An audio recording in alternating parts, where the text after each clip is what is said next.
रणवीर के द्वारा की गई उसकी बेइज्जती से तमतमाया हुआ गुस्से में इधर उधर टहल रहा होता है। सरिता और प्रिया पास के टेबल पर बैठी होती है। प्रिया कबीर को बैठ जाने को कहती है, पर कबीर के दिमाग में बस गुस्सा ही सवार था। वो गुस्से में चेयर पर आके बैठता है और प्रिया खाना ऑर्डर करती है। सरिता कबीर से पूछती है कि वहाँ हुआ क्या जिससे कबीर इतना बौखला गया है। कबीर रणवीर के साथ हुआ वाकया और उसके बॉस की सारी बातें सरिता को बताता है। मैं उस 2 कौड़ी के वर्कर को छोड़ूंगा नहीं। उसने मेरा कॉलर पकड़ा। कंपनी के सीईओ के खास हैं तो क्या कर लेगा। एक बार उसके बॉस से मिल लूं फिर बताऊंगा। तुम एक नंबर के बेवकूफ ही रह जाओगे। मुझे समझ नहीं आता है कि मुझे ही दुनिया के सारे बेवकूफ क्यों मिलने हैं।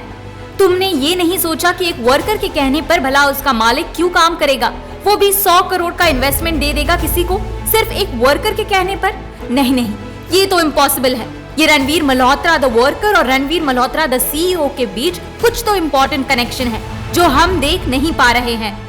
मॉम, हो सकता है दोनों ट्विन ब्रदर हो। प्रिया की बात सुन के सरिता चिढ़ जाती है और उसको मुस्कुरा के टॉन्ट मारती हुई कहती है, बेटा बिना बात के दिमाग पर प्रेशर मत दो, माथे पर झुर्रियां आ जाएगी। तुम खाने पर ध्यान दो। बेवकूफ लड़की, ट्विंस दिखते हैं एक जैसे, एक ही नाम नहीं दोनों का, डफर। तो आंटी और क्या हो सकता है? ये माजरा कुछ और है, हमें पता करना ही होगा। पॉसिबिलिटी तो ये है 2 लोगों के अगर एक नाम है तो ये भी हो सकता है दोनों इंसान एक ही हो। इसलिए तो मल्होत्रा इंडस्ट्री आरुषि के बिजनेस में इंटरेस्ट ले रही है। ये जो भी सच्चाई है हमें पता करना ही पड़ेगा। सरिता के शैतानी दिमाग में रणवीर को लेके सवाल उठ रहा था। रणवीर और मल्होत्रा इंडस्ट्री का आरुषि के लाइफ और काम में इस तरह से इन्वॉल्व होना नॉर्मल नहीं था और ये बात सरिता समझ गई थी।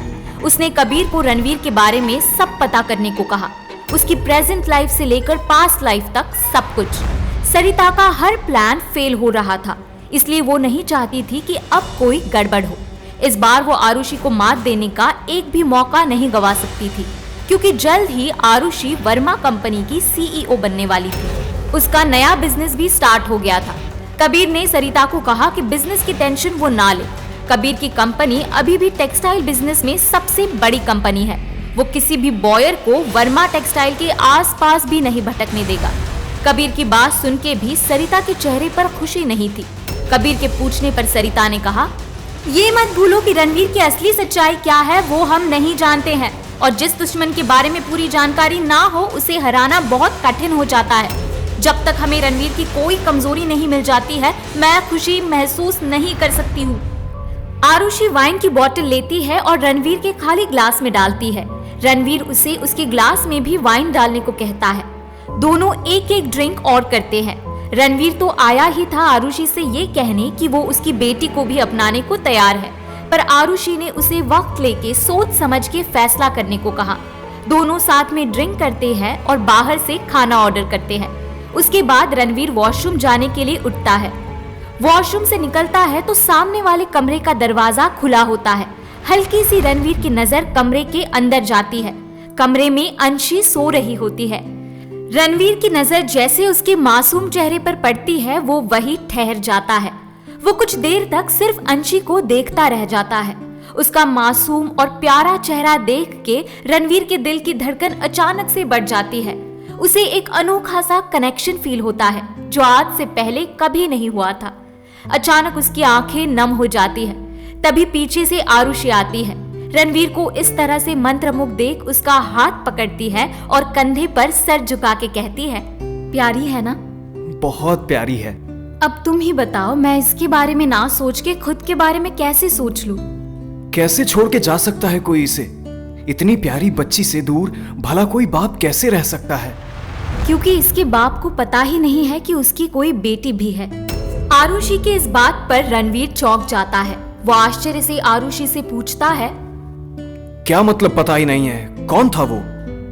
रणवीर, इस बारे में हम आज बात ना करें तो बेहतर होगा। इस बारे में आज तक मैंने किसी से कुछ नहीं कहा और ये मैं तुमसे तभी कह पाऊंगी जब तुम कोई फैसला ले पाओगे। पर आज मुझे बस खुद के साथ खुश रहने दो। आरुषि अंशी के बाप के बारे में रणवीर से बात करने से मना कर देती है और रणवीर भी आरुषि को कहता है जब उसका मन हो वो तब इस बारे में बात कर सकती है, उसे कोई प्रॉब्लम नहीं है। तब तक ऑर्डर भी डिलीवर हो गया था वो दोनों साथ में डिनर करते हैं। डिनर के बाद रणवीर सोफे पर बैठा होता है और आरुषि उसकी गोद में सर रख के सोई होती है। रणवीर हल्के हाथों से उसके बालों को सहला रहा होता है। आरुषि को रणवीर के साथ बहुत अच्छा लग रहा था, वो खुश थी, पर मन में उसके एक ही सवाल था, अगर रणवीर अंशी को अपना लेता है तो उसे बाप मिल जाएगा, लेकिन अगर कभी किस्मत पलटी और अंशी का असली बाप सामने आया तो ऐसे में वो क्या करेगी। इन्हीं सवालों के उधड़-बुन में वो खो गई थी कि रणवीर उसके गालों को चूमता है। फिर दोनों एक दूसरे को किस करने लगते हैं। आरुषि रणवीर से लिपट जाती है और दोनों छोटे से सोफे पर एक दूसरे के ऊपर होते हैं और किस कर रहे होते हैं। तभी अचानक अंशी के रोने की आवाज, उसकी नींद खुल जाती है। आरुषि और रणवीर अलग होते हैं। आरुषि कमरे में जाती है और अंशी को फिर से सुलाने लगती है।